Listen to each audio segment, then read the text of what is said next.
വിദ്യാഭ്യാസം, തൊഴിൽ, സാങ്കേതികവിദ്യ, സംരംഭകത്വം ഭാവിയെ നിർണ്ണയിക്കുന്ന ഈ 4 മേഖലകളെയും ഒരേ വേദിയിൽ ചർച്ച ചെയ്ത് KMCT ഗ്രൂപ്പ് ഓഫ് ഇൻസ്റ്റിറ്റ്യൂഷൻ സംഘടിപ്പിച്ച കൺവേർജ് ഫ്യൂച്ചർ ടെക് സമ്മിറ്റ്. വരാനിരിക്കുന്ന വർഷങ്ങൾ ആർട്ടിഫിഷ്യൽ ഇന്റലിജൻസിന്റെ കാലഘട്ടമായിരിക്കുമെന്ന് സമ്മിറ്റ് ഉദ്ഘാടനം ചെയ്ത് മുഖ്യമന്ത്രി VD സതീശൻ പറഞ്ഞു.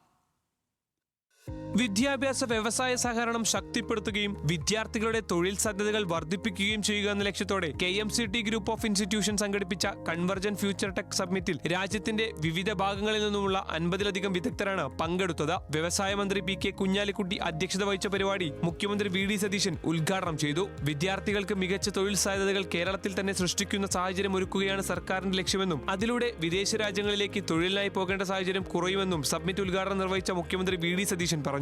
അവര് കോഴ്സ് കഴിഞ്ഞാൽ അവരെ അപ്രൂവ് ചെയ്യാൻ കാത്തു നിൽക്കുന്ന ഇൻഡസ്ട്രി. അപ്പൊ നിങ്ങൾ കാനഡയിലേക്കും ഓസ്ട്രേലിയയിലേക്കും ജർമ്മനിയിലേക്കും UK-ലേക്കൊന്നും പോകണ്ട, കേരളത്തിൽ നിന്നാൽ മതി. കേരളത്തിൽ നിന്നാൽ KMCT ഉൾപ്പെടെയുള്ള കേരളത്തിലെ കോമ്പീറ്റന്റ് ആയിട്ടുള്ള സ്ഥാപനങ്ങൾ പുതിയ അക്കാഡമിക് പ്രോഗ്രാമുകൾ തുടങ്ങി കുട്ടികളെ വിടുന്നു. ലെഗസി യൂണിവേഴ്സിറ്റീസ് വിദേശങ്ങളിൽ നിന്ന് വരും കേരളത്തിൽ പുതിയ കോഴ്സുകളുമായി. അത് പഠിച്ച് പുറത്തിറങ്ങുമ്പോൾ നല്ല ജോലി കിട്ടാനും കൂടി ഇടയാകുന്ന ഒരു സാഹചര്യം, അതിനെക്കുറിച്ചുള്ള ദിശാബോധമുള്ള ഒരു ഡോക്യുമെന്റാണ് ഈ വിഷൻ 2031. KMCT ഗ്രൂപ്പ് സ്ഥാപക ചെയർമാൻ ഡോക്ടർ മൊയ്തു സ്ഥാപനത്തിന്റെ 2023 വരെയുള്ള വിഷൻ ഡോക്യുമെന്റ് മുഖ്യമന്ത്രിക്ക് കൈമാറി.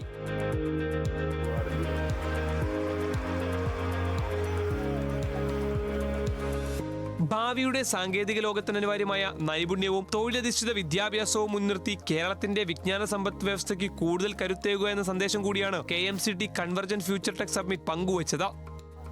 ന്യൂസ് മലയാളം, മലപ്പുറം.